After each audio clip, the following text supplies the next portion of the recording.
नमस्कार। विद्यार्थी कीर्तन मंडल सुनाथा की ओर से आज़ाद हमारे 108 चैनल में सभी प्रेमी बंधु मित्रों का हार्दिक स्वागत है। तो लीजिए,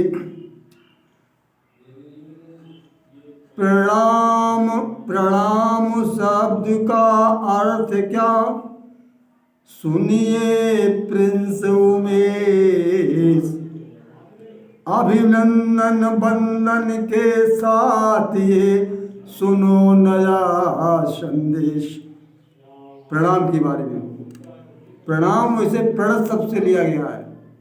प्रणत शब्द का अर्थ है विनम्र होना, ग्रहणशील होना, विनम्रता होनी चाहिए। शील क्या है? सरलता, स्वभाव, सरल स्वभाव, दया, धर्म। आदमी कहता है उसके पास शील नहीं, और शील से अगर उल्टा हुआ अश्लील हो गया तो बुरा हो जाएगा। शील सत्य है। भगवान बुद्ध ने पंचशील के बारे में बताया है, वो कभी बाद में बताएंगे। आज प्रणाम की बात। अभिवादन, ये हमारे भारत देश की प्राचीन परंपरा रही है अभिवादन की, प्रणाम की। वो किसी ना किसी रूप से आज भी उन्हें देश में निभाई जा रही है।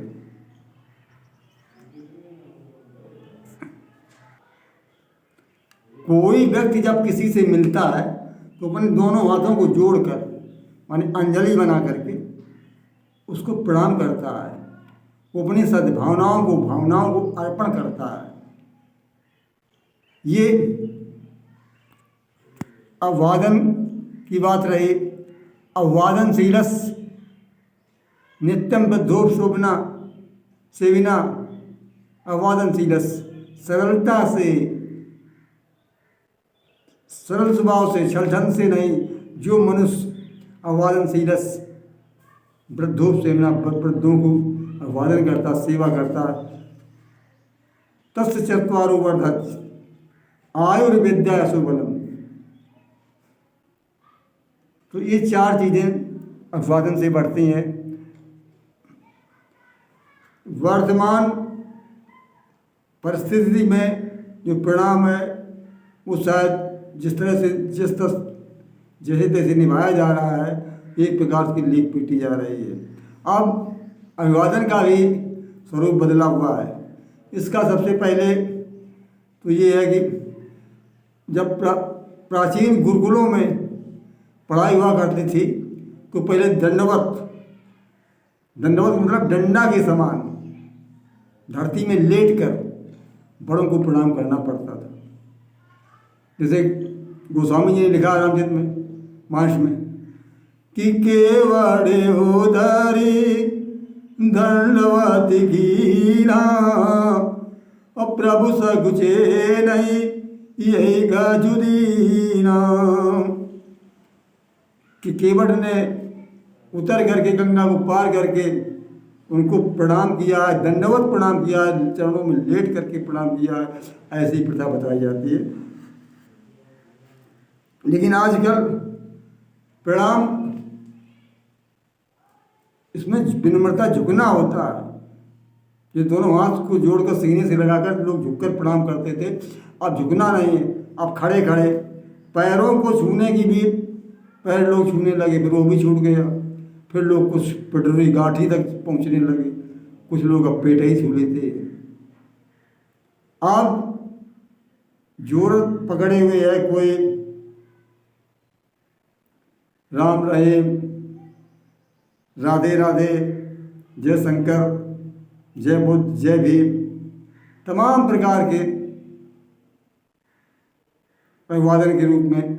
लेकिन इसका मतलब क्या है? वो एक जय बोलना देखा जाता है। उन्होंने कहा राम राम भाई, नहीं, वो दूर से हाथ उठा देता है राम राम। वो हाथ जोड़ना या झुकना, सर झुकाना, उससे कोई तो भैया भैया कह करके काम चला देता। उससे कह राम राम कहता भैया भैया। पंडित जी पाए लगे तो कहते भैया भैया, कोई कहता खुश रहो। तो प्रणाम की जो विधि थी, सब दूसरों की जय बोलना, सद्भावनाओं, उनमें विनम्रता न होना ही इसका कारण है। इसमें भगवान कृष्ण गीता में इसीलिए कहते हैं, ग्रहणशील न होकर, विनम्र न होकर झुकने से न तो संबंधों में मधुरता आती है ना कोई मिठास आता है। इसका कारण यही है कि हम विनम्र होना नहीं चाहते हैं। भगवान कृष्ण गीता में कहते हैं नमन के लिए, ना किसी की जय बोलना, जय भीम, जय बुद्धा, राम राम कृष्ण या राधे श्याम, राधे राधे, जय शंकर, ये इनकी बोलने से इनको याद करना। लेकिन प्रणाम का सबसे भगवान कृष्ण ने नमस्कार दिया है गीता। और नमस्कार को आर्य समाज के संस्थापक महर्षि स्वामी दयानंद जी सरस्वती जी ने भी नमस्कार को लिया है, क्योंकि वेदों में भी नमस्कार शब्द है, सूर्य को नमन करने की क्रिया है। तो भगवान कृष्ण भी गीता में नमस्कार के श्लोक आए हैं।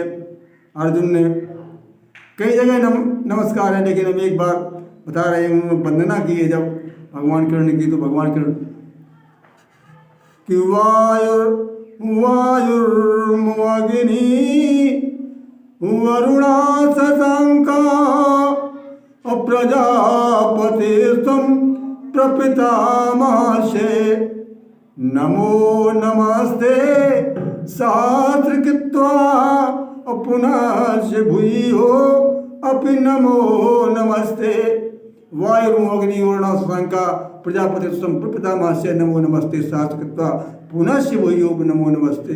नमो नमन करके नम करके करने को भगवान कृष्ण ने भी ये गीता में दिया, वेदों में भी है। तो ये राधे राधे, भीम और जय बुद्ध और राम और कृष्ण एक प्रकार का नारा हो जाता है। और इसीलिए महर्षि दयानंद ने सत्य की खोज करके वेदों की ओर चलने का और वेद से लाया है कि नमस्कार ये गीता में ही है। इसलिए प्रणाम की गतिविधि अपनाएं कि मनुष्य को हाथ जोड़कर या ना जोड़ करके झुक करके प्रणाम करना चाहिए, और ग्रहणशील होकर के, विनम्र होकर के, ताकि संबंधों में मधुरता आए और जीवन में मिठास घुल जाए। नमस्कार।